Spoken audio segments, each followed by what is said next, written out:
Palabra de Dios, Efesios capítulo 1, 15 al 23. Vamos a leerlo intercalado, el último versículo todos juntos. Por esta causa también yo, habiendo oído de vuestra fe en el Señor Jesús y de vuestro amor para con todos los santos, no ceso de dar gracias por vosotros, haciendo memoria de vosotros en mis oraciones, para que el Dios de nuestro Señor Jesucristo, el Padre de gloria, os dé espíritu de sabiduría y de revelación en el conocimiento de Él, alumbrando los ojos de vuestro entendimiento, para que sepáis cuál es la riqueza de la gloria y cuál la supereminente grandeza de su poder para con nosotros los que creemos, según la operación del poder de su fuerza.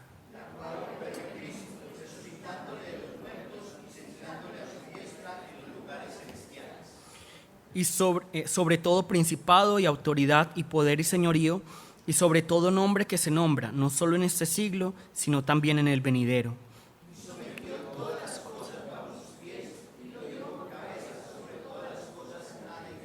Todos juntos, la cual es su cuerpo, la plenitud de aquel que todo lo llena en todo. Amén. Vamos a orar. Padre Dios, te damos muchas gracias por esta mañana en la que nos permites glorificarte, honrarte, servirte.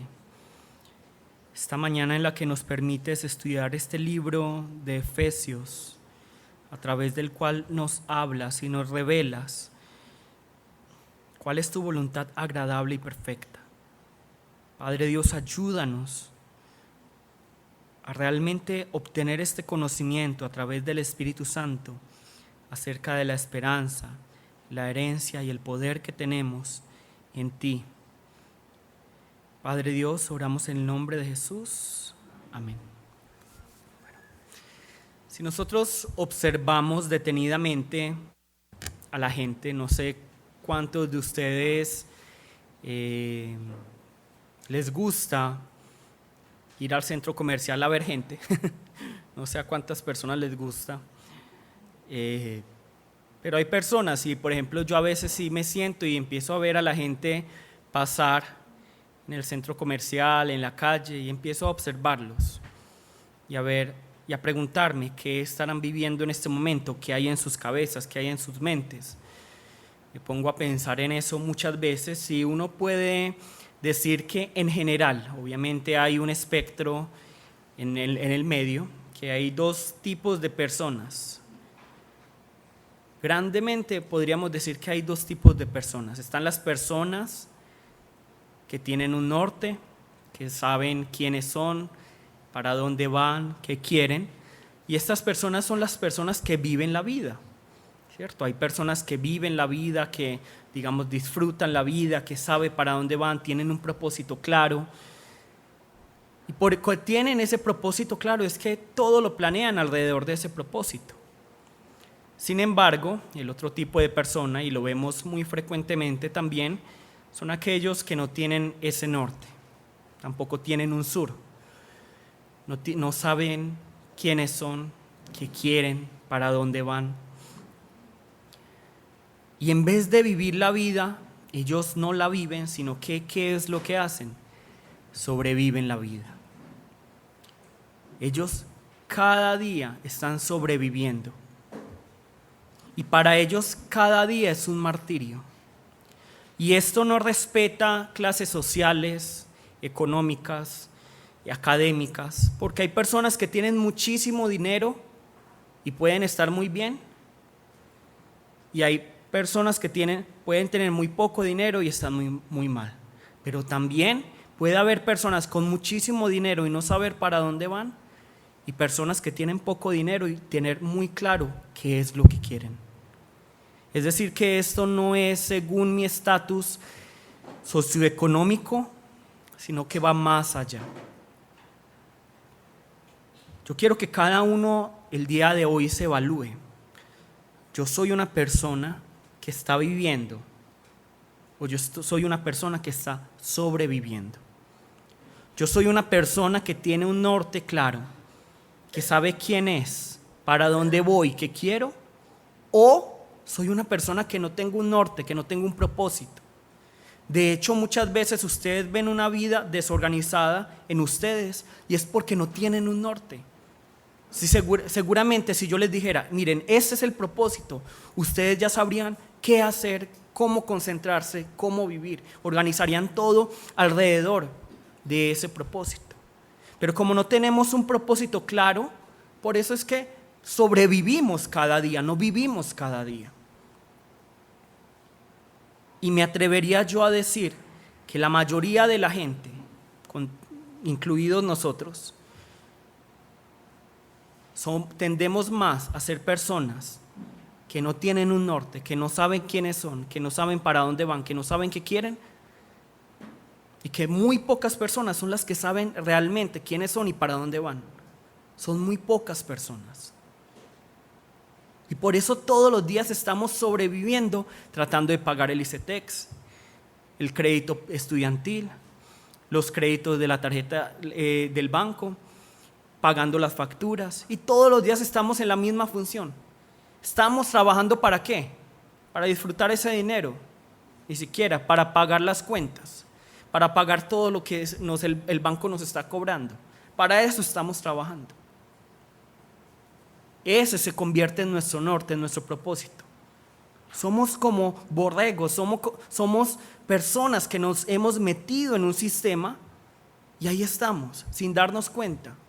Y nos estamos desgastando, nos estamos gastando constantemente. Y al final, ¿qué es lo que va a pasar en nuestras vidas? Nos vamos a resignar y vamos a creer que ese es nuestro destino. Vivir para pagar cuentas, vivir para solucionar problemas, vivir por vivir. Y no tenemos un objetivo claro. Pero las personas que tienen un norte no es que sean mejores.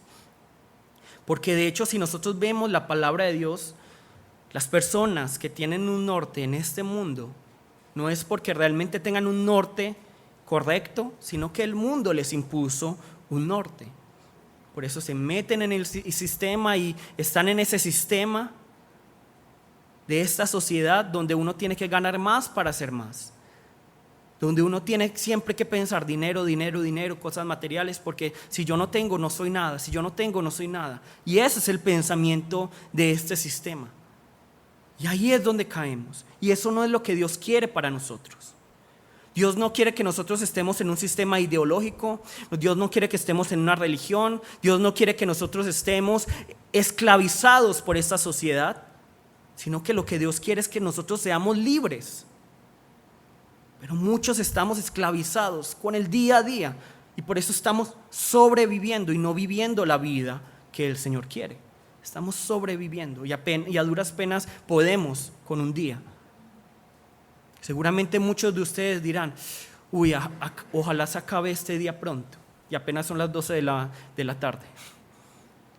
Apenas son las 12 de la tarde. Y muchos de ustedes seguramente desde la juventud ya estaban diciendo, ay, qué bueno ya que esto termine.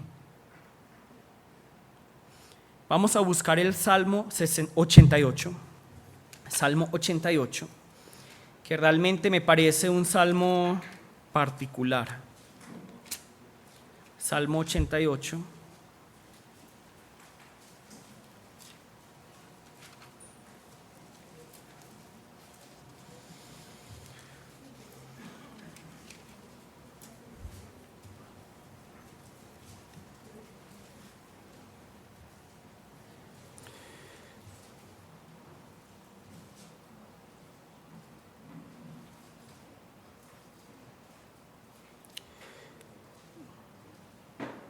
Vamos a leer hasta del 3 al 9, listo.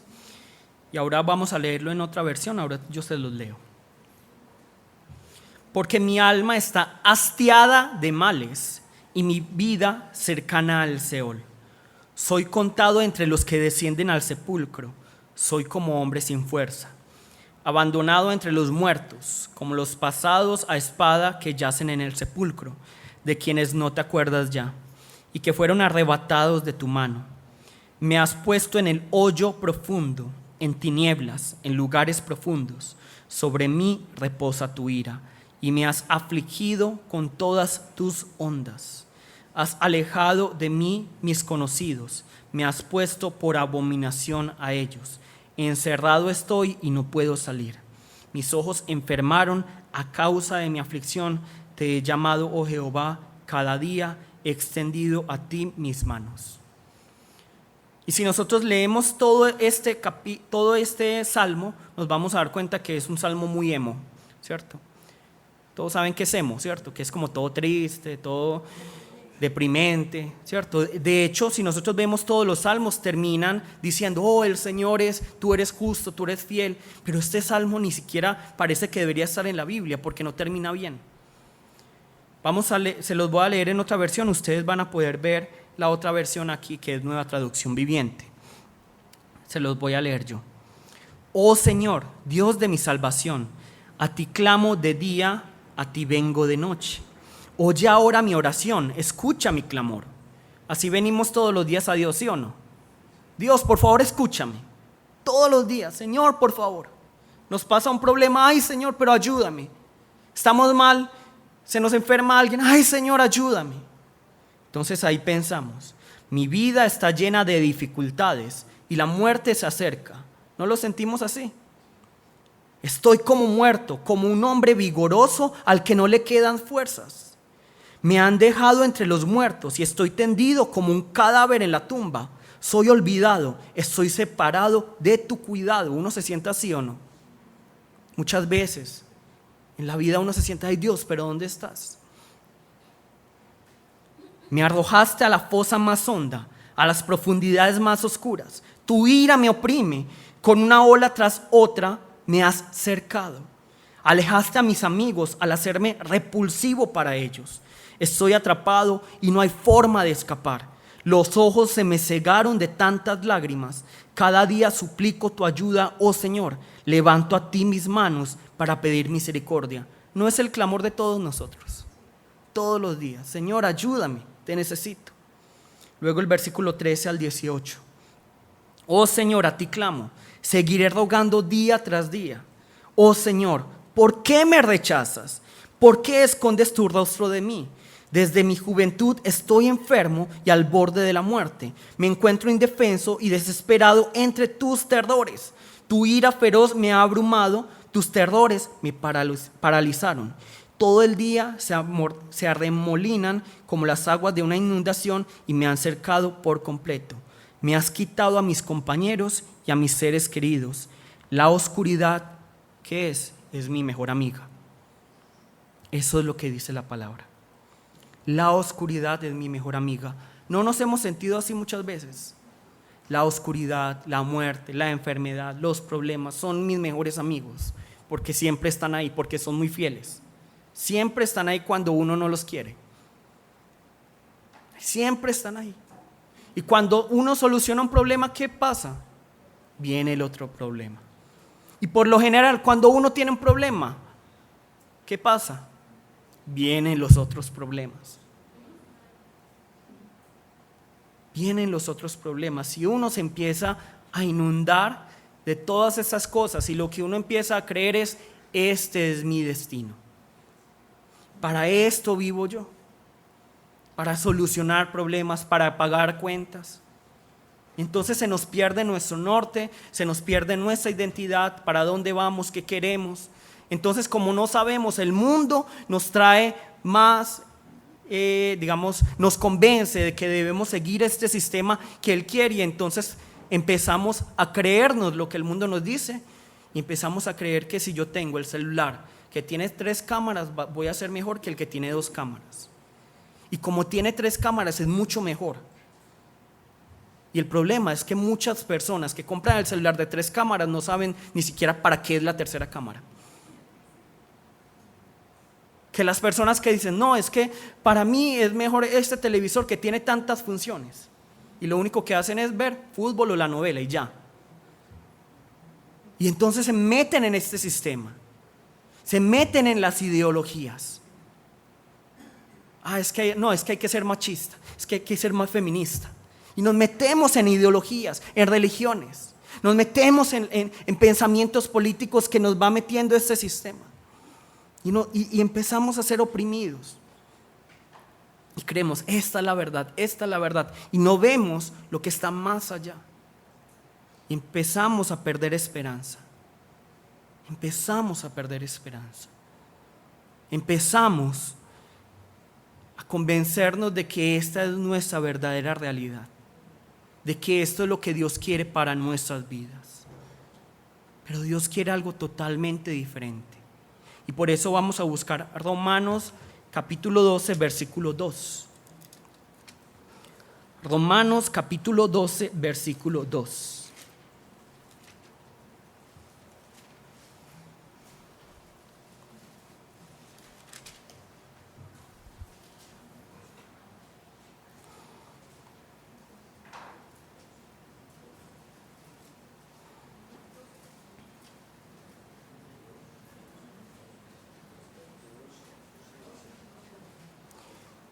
Dos. ¿Qué nos dice la palabra?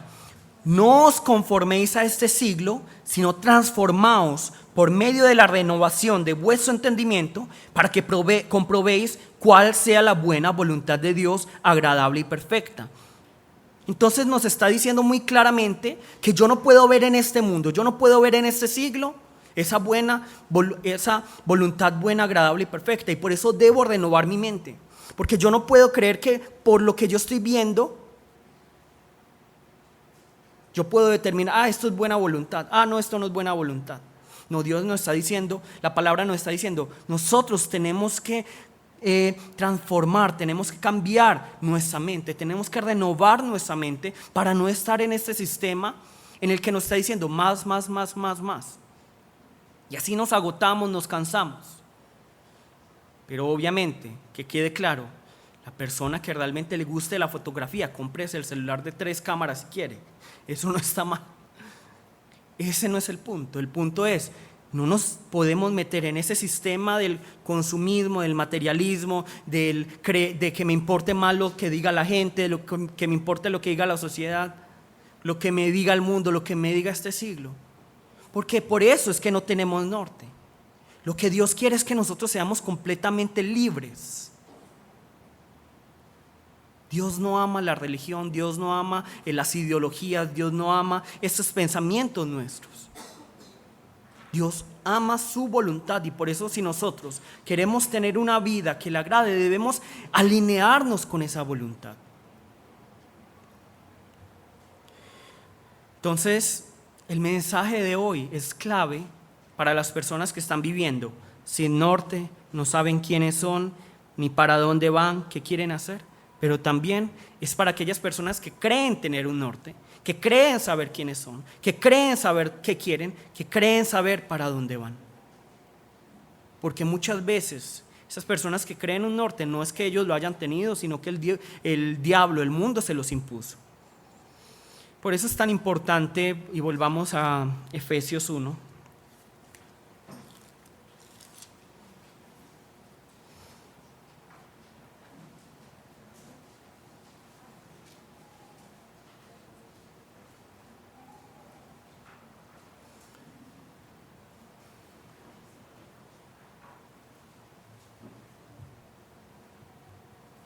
La otra vez, Michael, al grupo de jóvenes, nos está dando una charla acerca de depresión y nos mostró un video muy interesante acerca de unas ratas que seguían un sistema. Y claro, ellos creían que cada uno pensaba que era libre, un pensador libre, que no era parte de la manada, pero la verdad es que todos, si no nos salimos de ahí, somos como esas ratas. Somos animales que están siguiendo un sistema. Estamos sobreviviendo. Yo me he puesto a pensar, yo cuántas veces en vez de como humano he vivido como animal, tratando de sobrevivir cada día. Yo viendo los canales de animales, viendo cómo la gacela trata de huir todos los días y está preocupada para que el león o la hiena no lo vayan a atacar. Nosotros todos los días como, ¿qué va a pasar? ¿Qué va a pasar? Estamos en esa sociedad, pero el Señor quiere, sean libres, sálganse de ese sistema, sálganse de esas ideologías, sálganse de ese pensamiento, conozcan la verdad y serán libres. Eso es lo que nos enseña el Señor. Y por eso es tan importante que nosotros conozcamos esta oración de Pablo, porque nos revela cuál es la voluntad de Dios para nuestras vidas. No la voluntad que el mundo quiere, no la voluntad que nosotros queremos, sino la voluntad de Dios. ¿Cuál es la voluntad de Dios? La voluntad de Dios es primeramente que nosotros seamos libres y nosotros pasemos, digamos, de este nivel, que no nos quedemos en este lago lodo cenagoso, que no nos quedemos en esta porquería, sino que pasemos a otro nivel. El mundo cada vez baja más los estándares. En cambio, el Señor sube el estándar. El Señor cada vez sube más el estándar. ¿Y nosotros qué? Nos conformamos con el estándar más bajo. Yo les pregunto a ustedes, si ustedes tuvieran el dinero para comprarse un automóvil, ¿se comprarían un automóvil que estuviera en una empresa con estándar alto o con estándar bajo? Con un estándar alto, donde le revisaran todas las cosas. Pero nosotros cada vez nos metemos más abajo y queremos menos, y eso es el mundo. El mundo eso es lo que quiere, bajar el estándar y nosotros muy felices. Listo. No nos conformemos con el mundo. Estamos viendo entonces la oración de Pablo, y Pablo nos está enseñando a través de su oración qué es lo que Dios quiere. Nos está enseñando primero qué es lo que Dios quiere, que le conozcamos. Dios quiere que le conozcamos. ¿Y qué significa la palabra conocer? Conocer obviamente con nuestra mente, pero también con la revelación de Él. Y como decíamos la semana pasada, el conocimiento de la palabra de Dios tiene obligadamente que estar acompañada ¿de qué? De la revelación del Espíritu Santo. Es como un avión. Si yo en este avión no tengo las dos alas, o me falta un ala, ¿qué va a pasarle al avión? Se va a caer. Si yo tengo la revelación de Dios, pero no tengo la palabra de Dios, ¿qué le va a pasar a este avión? Se va a caer. Y si yo tengo la palabra de Dios, pero no tengo la revelación del Espíritu Santo, ¿qué le va a pasar a este avión? Se va a caer. Ahora, la revelación del Espíritu Santo, como les dije la semana pasada, es a través de ¿qué? De la palabra de Dios. Porque el instrumento del Espíritu Santo es la palabra de Dios. Y eso nos tiene que quedar muy claro. Entonces yo no puedo conocer a Dios solo con la palabra, pero tampoco solo con la revelación del Espíritu Santo. Debo tener esto en conjunto para conocer a Dios. Y por eso es que nosotros tenemos que estar siempre anhelando, Señor, tú quieres que yo te conozca, entonces por favor haz que el Espíritu Santo sea quien me abra los ojos de mi entendimiento. Porque muchas personas vienen a la iglesia y dicen, no, es que como hoy yo no lloré, como el ministro no tocó mis emociones y no me dio un escalofrío, eso no se hizo semilla en mi corazón. Entonces, ¿qué estamos diciendo? No, es que las emociones son sinónimo de que la palabra me está hablando. De que si yo estoy de acuerdo, significa que esa es la verdad. ¿Eso qué significa? ¿Qué nos está diciendo? Que somos demasiado orgullosos. ¿Quién es el que nos tiene que convencer? Y puede que yo no sienta nada. El Espíritu Santo. El que tiene que traer la palabra a nosotros es el Espíritu Santo. Nosotros no podemos depender de emociones, de positivismo, de mensajeros motivacionales. Y no digo, si ustedes quieren escuchar esos predicadores motivacionales, háganlo, no hay ningún problema. Pero eso no va a pasar de largo. Por ejemplo, nosotros vemos, Paulo Coelho, ¿cierto? Por ejemplo, ustedes escuchan a Kenji, ¿cómo se llama? Ese. Ustedes escuchan a Daniel Aviv, escuchan pastores motivacionales y uno escucha, wow, y muy tesos, la verdad. Me parecen que utilizan la palabra súper bien. Pero yo los escucho y digo, ay, sí, yo voy a vivir así. ¿Y a la semana qué pasa? No pasa nada. La palabra de ellos no tiene el Espíritu Santo. Sí, mira, yo quiero vivir de esa manera. Ay, sí, yo tengo que tener disciplina. Sí, es que yo no puedo conformarme con la sociedad. Ay, sí, voy a hacerlo. Pasa la semana y ya, se olvida todo. Por eso ustedes no pueden depender de oradores motivacionales, no pueden depender de mí, no pueden depender de pastores, sino que deben depender únicamente de la palabra de Dios y la revelación. La palabra de Dios y la revelación del Espíritu Santo. Porque si no nos vamos a perder. Yo me equivoco, los otros pastores se equivocan, todas las personas se equivocan, pero ¿quién no se equivoca? El Señor. Entonces, esta debe ser nuestra confianza. Por eso debemos pedirle: Espíritu Santo, háblame, abre tú los ojos de mi entendimiento para que yo pueda entender tu palabra. Por eso los invito tanto: lean la palabra, métanse en el reto que tenemos en la Biblia de leer el Antiguo Testamento. Ya vamos en Josué, en Jueces. Hoy comenzamos Jueces y estamos leyendo la palabra, y muchas veces la gente se me acerca: ay, ministro, pero yo no entiendo todo. Es que estamos leyendo 4 capítulos al día, pero es que estamos como leyendo y yo no entiendo nada. Entonces, ¿qué hago? Siga leyendo, siga leyendo. Porque muchas veces, ¿qué es lo que va a hacer el Espíritu Santo? Uno va a estar leyendo, lee, y yo muchas veces tampoco entiendo. Pero ahí mismo, cuando digamos tengo un problema, digamos con Lucecela, entonces el Espíritu Santo me recuerda ese pasaje bíblico y me dice: esta es la aplicación, esta es la manera. Es el Espíritu Santo quien nos va a ir mostrando. Pero lean, utilicen, porque ya hablamos, ¿cuál es el sustrato que utiliza el Espíritu Santo? La palabra de Dios. Lean, y el Espíritu Santo nos va a ir revelando: esta palabra era para esto. Por ejemplo, yo un libro que detestaba era Levítico y Números.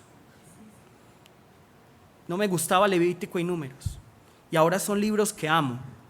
Levítico, porque ya sé de que soy libre. Y Números, qué pereza. Estaba hablando yo con Juan Manuel, que el mismo número se repite como 12 veces, y solo cambia el nombre. Entonces decíamos, Juan me decía: ay, Dios, ¿por qué no? Y estas 12 personas hicieron esto, y pone el número y ya. ¿Por qué no resume Dios? Entonces, a través de la oración y a través de mi vida, es que Dios es un Dios que es tan detallista, que incluso mi vida la tiene tan detallada que yo no tengo que preocuparme. Así es Dios. Con esas cosas es que uno se da cuenta, pero es el Espíritu Santo, y leyendo que uno se da. A veces yo quisiera: me voy a saltar esta página, me voy a saltar este capítulo, qué pereza. Pero uno tiene que ser juicioso. Listo. Y tenemos entonces las 3 peticiones de Pablo, que son ¿cuáles? Primero, ¿cuál es la esperanza a que Él los ha llamado? Segundo, las riquezas de la gloria de su herencia en los santos. Y tercero, la supereminente grandeza de su poder para con nosotros los que creemos. En otras palabras, resumido, ¿qué es lo que Dios quiere?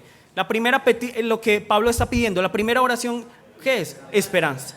La segunda, las riquezas de su herencia. Y tercero, el poder. Así es fácil. Entonces, ¿cuáles son la primera? Esperanza. Segundo, las riquezas de su herencia y el poder. Así me acuerdo más fácil, porque lo otro son simplemente adjetivos, hipérboles. Pablo está, digamos, magnificando las palabras para que él pueda describir lo que él siente, pero para nosotros todas esas hipérboles, ¿en qué se convierten? En obstáculos que no nos permiten entender lo que realmente quiere Pablo. Pero Pablo simplemente está diciendo: Señor, permíteles conocer la esperanza, la herencia y el poder, y ya. Entonces vamos a hablar en ese momento con la persona que tenemos al lado de esas cosas. Primero, ¿qué es lo que Pablo está pidiendo? ¿Qué es una cosa? ¿Y en qué consiste estas cosas, esas 3 peticiones? Y vamos a hablar un poco acerca de la palabra y el Espíritu Santo. ¿Listo?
Entonces, nuevamente, ¿cuáles son las alas de este avión que se llama vida de fe? Palabra y revelación del Espíritu Santo. Sin las dos no voy a volar esta vida de fe, me voy a estrellar. Muy claro. Entonces es el Espíritu Santo quien nos tiene que revelar y realmente nos va a transformar. Como les dije, a mí me parecen estos oradores motivacionales, Paulo Coelho, Daniel Aviv, Kenji, me parecen muy tesos. Yo los escucho y digo, wow, yo quisiera hablar como ellos. Pero luego me pongo a pensar y me pongo a vivir como ellos están diciendo que uno debería vivir y me dura una semana. Tiene que ser el Espíritu Santo a través de la palabra el que nos va a transformar. Es el Espíritu Santo, no las palabras bonitas. ¿Qué es lo que está pidiendo Pablo para la iglesia de Éfeso? No, antes de que conozcamos a Dios. ¿Y qué debemos conocer de Dios? Primero, la esperanza, las riquezas de su herencia y el poder, ¿cierto? La semana pasada hablamos acerca de la esperanza a la que Él nos ha llamado. La esperanza a la que Él nos ha llamado. Y la esperanza a la que Él nos ha llamado es así de simple. ¿Qué es una esperanza? Es un anhelo, un propósito, un plan. ¿Y de quién es esta esperanza? Hablábamos la semana pasada. No es nuestra esperanza, no es que, ay, sí, yo espero en Dios y voy a tener esperanza. Y claro que la palabra dice que nosotros debemos esperar en Dios, pero la palabra aquí en Efesios no nos está hablando de nuestra esperanza acerca de lo que va a venir, sino primeramente nos está hablando acerca de quién, de la esperanza que es de Dios. Entonces, por eso aquí la palabra nos dice, la esperanza a la que Él nos ha llamado. Es decir, Dios nos está diciendo, te invito a mi esperanza. Te voy a invitar a mi esperanza. ¿Quieres participar? ¿Quieres participar de mi esperanza? ¿Y cuál es la esperanza de Dios? Que nosotros seamos su pueblo y Él nuestro Dios. Que Él more entre nosotros. Esa es la esperanza de Dios. Es decir, lo que Pablo está diciendo, Señor, haz que esta iglesia de Éfeso, y lo que yo le pido, Señor, haz que la iglesia de Gozo Santo conozca que ellos tienen una esperanza, que no es la esperanza de ellos que se esfuma con el tiempo y con las circunstancias, sino la esperanza que es tu esperanza, que en aquel día cuando venga Jesús, tú vas a ser totalmente nuestro Dios y nosotros vamos a ser totalmente tu pueblo. Nosotros nos unimos a la esperanza de Dios. Yo en estos días viendo a mi hijo, yo cada vez entiendo más por qué Jesús nos manda a ser como niños. Mi hijo, yo creo que no es valiente. Él tiene confianza, él tiene esperanza en que yo tengo el amor para cuidarlo. Y por eso él, cuando va a bajar de una escalera, ¿qué es lo que hace? Se tira. Él se tira de las escaleras. ¿Pero por qué lo hace? Porque él confía que yo lo voy a tomar.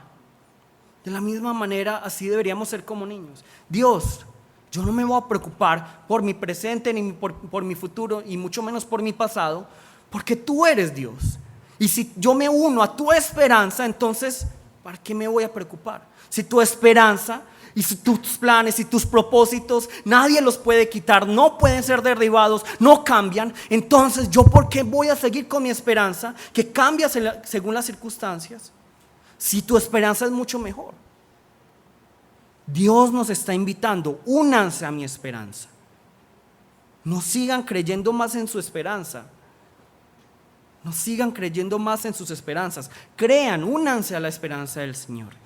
Y hoy ya vamos a comenzar a hablar acerca de las riquezas de la gloria de su herencia en los santos. Las riquezas de la gloria de su herencia en los santos. Entonces, lo primero que debemos entender es que riquezas obviamente se refiere a abundancia, ¿cierto? Se refiere a una abundancia, a esa riqueza, ¿cierto? A abundancia, ¿cierto? ¿Y qué significará entonces la palabra herencia? ¿Qué es una herencia? Es una propiedad legal, ¿cierto? Yo tengo el derecho de obtener esta propiedad. Por eso es una herencia. Entonces, aquí cuando nosotros hablamos de herencia, No podemos pensar, para que quede claro, porque yo sé que algunos lo van a preguntar, entonces una herencia no es cuando alguien se muere, entonces ¿quién se tiene que morir para que reciban la herencia? No, aquí nadie murió, aquí nadie tiene que morir. ¿A qué se refiere la herencia? Es decir, a la porción, a lo que es mío, a mi propiedad. Por eso es que ahora cantábamos, eres mi herencia y mi porción, es decir, Dios, tú eres mi porción, Dios, tú eres mi herencia. Ahora, la pregunta que tiene que quedar muy clara es, ¿de quién es esta herencia? Porque cuando nosotros leemos esta palabra, podemos caer en dos ideas, y una de ellas, que no es errónea, es pensar que esa herencia es nuestra, las riquezas de la gloria de su herencia, es decir, que son para nosotros. Podríamos creer esto. Vamos a buscar Efesios 1:11, porque de hecho Efesios 1:11 nos habla de esto. En él asimismo tuvimos ¿qué? Herencia, es decir que en Cristo tenemos una herencia. Entonces podríamos confundirnos y creer que la herencia, las riquezas de la gloria de su herencia son para nosotros. Pero cuando nosotros vemos la palabra detenidamente, y por eso es un poco mejor aquí en este caso, y no todos tienen que hacerlo, y para eso me tienen a mí, cuando uno lo lee en griego, uno entiende de quién es la herencia. ¿De quién es la herencia? Y la respuesta vamos a buscarla en Deuteronomio. Vamos a buscar Deuteronomio.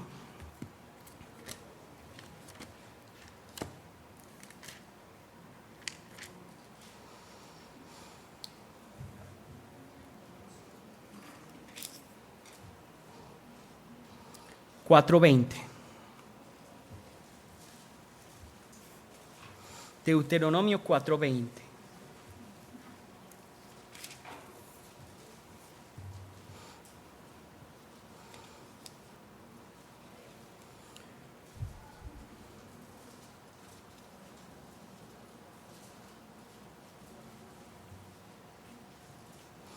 Nos dice aquí, 4:20, pero a vosotros Jehová, es decir Dios, os tomó, ¿a quiénes? Al pueblo de Israel, que ellos son una parábola, una analogía de quiénes, de nosotros, y os ha sacado del horno de hierro. ¿Qué significa el horno de hierro? De la esclavitud. Es decir, Dios nos tomó a nosotros y nos ha sacado de la esclavitud, de Egipto. ¿Quién es el Egipto? El mundo. Entonces, Dios nos tomó, nos ha sacado de la esclavitud, nos ha sacado del mundo para que seamos pueblo de ¿qué? De su heredad. Es decir, ¿de quién es la heredad? ¿De quién es la herencia? De Dios. Nosotros somos esa herencia de Dios. Vamos a buscar Deuteronomio 9:29. Deuteronomio 9:29.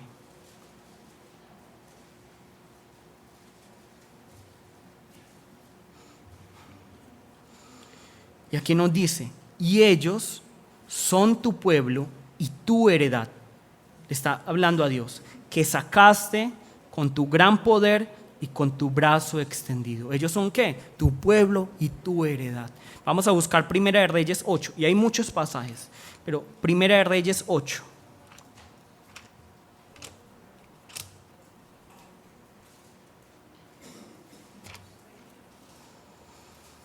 Primera de Reyes 8.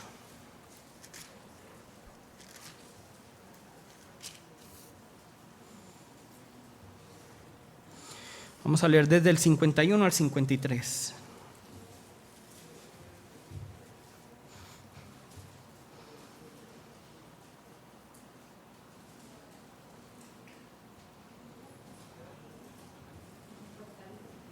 ...51 al 53...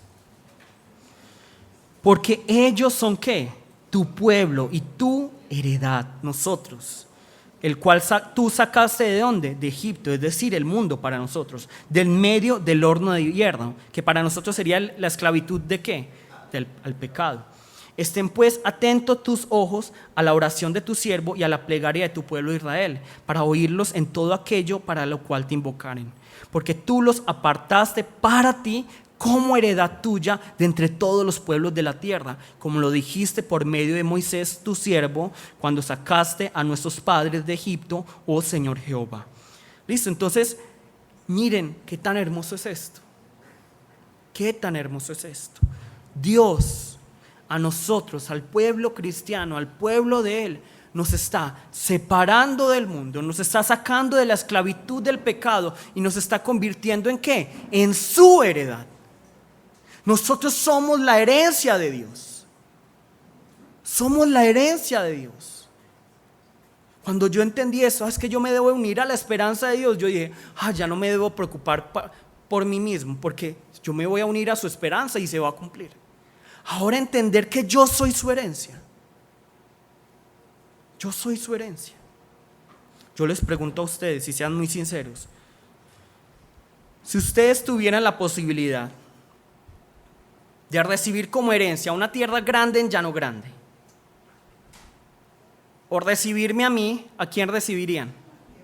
La tierra en Llano Grande. Dejen de ser mentirosos los que dijeron que el ministro. Yo también escogería la tierra en Llano Grande. Yo también. Entonces, ahí es donde todos nos debemos preguntar algo. ¿Acaso Dios es bobo? ¿Cómo es que nos escoge a nosotros por herencia? ¿Ustedes saben quiénes son ustedes? ¿Ustedes saben quién soy yo? No somos nada para que Él diga, tú vas a ser mi herencia. Tú eres mi posesión, tú eres lo que yo espero. Y lo más maravilloso es que Él no dice, esta es mi herencia, sino que Él dice, esta es mi herencia rica en gloria. Las riquezas de la gloria de su herencia. Nosotros somos ricos en gloria. Somos ricos en gloria. Pero entonces, pero ¿cómo voy a ser yo rico en gloria? ¿En qué forma puedo yo ser rico en gloria? Es porque el Señor cada día nos está moldeando, nos está transformando para que nosotros podamos ser esa herencia que Él al final, cuando venga Jesús, va a recibir. Porque es cuando venga Jesús que Él va a recibir la totalidad de su herencia. ¿Que somos quiénes? Nosotros. Nosotros somos la herencia de Dios. Y de esta manera, con este pasaje, primero Pablo está diciendo, con la esperanza, Señor, haz que ellos no se preocupen por las circunstancias que están viviendo, porque hay una esperanza mucho mayor. Y segundo, a través de las riquezas de su gloria, la herencia de los santos, ¿qué significa? Señor, haz que ellos puedan entender el gran valor que ellos tienen para ti. Que ellos puedan entender que eres tú quien comenzó la obra y qué es lo que va a hacer, qué es lo que vas a hacer. La vas a terminar. Eres tú quien va a perfeccionarlos y vas a convertirlos en vasijas preciosas para tu honra y gloria. Eres tú, Señor. Permíteles a través del Espíritu Santo entender estas dos cosas. Y la próxima semana vamos a entender la tercera, que es el poder, que es la conclusión de estas tres peticiones. Pero nosotros vemos esto. Dios salió, digámoslo, timado con nosotros. Podríamos decir esto. Todos saben qué significa la palabra timar, ¿cierto? Engañado. Salió engañado con nosotros. Podríamos decir esto. Pero nadie puede engañar a Dios. Nadie puede engañarlo y mucho menos nosotros. Entonces por eso simplemente, ¿qué es lo que debemos hacer? Dejar que el Señor nos moldee a través de su palabra y el Espíritu Santo. Para que nos convirtamos en esa herencia que Él quiere. ¿Y cómo vamos a convertirnos en la herencia que Él quiere? Está en la última parte de esta frase. Las riquezas de la gloria de sus santos vamos a buscar Efesios 1. ¿Qué nos dice acá?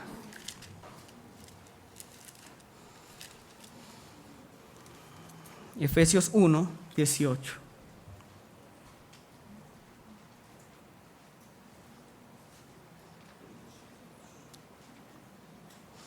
Las riquezas de la gloria de su herencia, ¿en dónde? En los santos. Entonces, ¿en qué lugar nos podemos convertir en la herencia del Señor? ¿En dónde podemos ser enriquecidos en gloria? En la iglesia. Y la iglesia está al fin de cuentas ¿en quién? En Cristo. En Cristo. Y por eso es que nosotros debemos ser parte de la iglesia. No estoy hablando de esta edificación. Debemos ser parte de la iglesia. Debemos estar en Cristo para ser herencia de Dios. Yo le pregunto, por ejemplo, Lina, si yo te dijera, tengo esta herencia, ¿tú cómo la cuidarías? Esta herencia es para ti. La cuidaría. Si yo les dijera a ustedes, bueno, yo te voy a dar 100,000 millones de dólares para que construyas una casa que al final va a ser tuya, ¿cómo la construirían ustedes? La mejor. De la misma manera, nosotros debemos entender que estamos construyendo nuestra vida para luego nosotros recibir la mayor herencia nosotros también, que es ¿qué? Estar en su presencia, es Él. Esa es nuestra mayor riqueza, esa es nuestra mayor herencia, Él. Pero al final de cuentas, quien recibe su herencia, quien recibe una herencia rica en gloria, ¿es quién? Dios. De esta manera, la invitación para aquellas personas que no tienen norte, móntense en ese tren de la esperanza de Dios. Aquellas personas que no tienen identidad y no creen que valen algo, móntense en ese tren de la herencia de Dios. Y aquellos que creen tener norte, también. Quítense ese norte y métanse en el tren de la esperanza de Dios. Y aquellos que creen tener algo claro acerca de su identidad, no la tienen clara. Uno busca y busca y busca en una persona y uno se da cuenta, esa persona no se conoce. Yo busco y busco en mí mismo y digo, yo no me conozco. ¿Quién se conoce a sí mismo? Nadie. ¿Quién nos conoce? Dios. Pero Dios, por eso es que a través del Espíritu Santo va sacando toda la mugre y el lodo que hay en nosotros y nos va convirtiendo en vasijas preciosas para su honra y gloria. Él está construyendo en nosotros para luego recibir la herencia. Él nos está cuidando para recibir la herencia que es de Él. Nos tiene que quedar muy claro esta palabra. No sé cuántos de ustedes, y espero que sí, y que sea el Espíritu Santo, porque yo les puedo hablar bonito, feo, pero si el Espíritu Santo no toca sus corazones y les permite entender lo que el Espíritu Santo me ha permitido entender durante este estudio de Efesios, no van a poder comprender lo que Dios quiere para ustedes. Tiene que ser el Espíritu Santo, y por eso la invitación esta semana es: pídanle al Espíritu Santo. Espíritu Santo, el ministro nos habló acerca de la esperanza, el ministro nos habló acerca de la herencia, permíteme entenderlo, alumbra los ojos de mi entendimiento. Entonces, ¿de quién es la esperanza? De Dios. ¿Y de quién es la herencia? De Dios. ¿Qué debemos hacer nosotros? Unirnos a la esperanza y permitir que Él transforme nuestras vidas, porque Él es el quien nos va a enriquecer en gloria. Listo, vamos todos a ponernos de pie.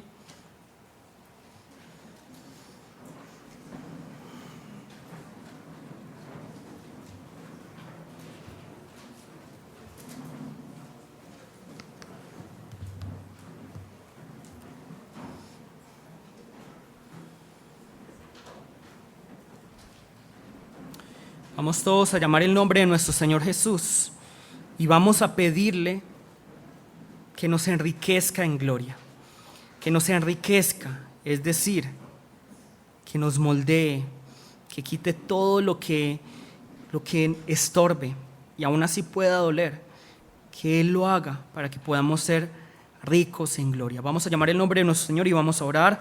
Jesús,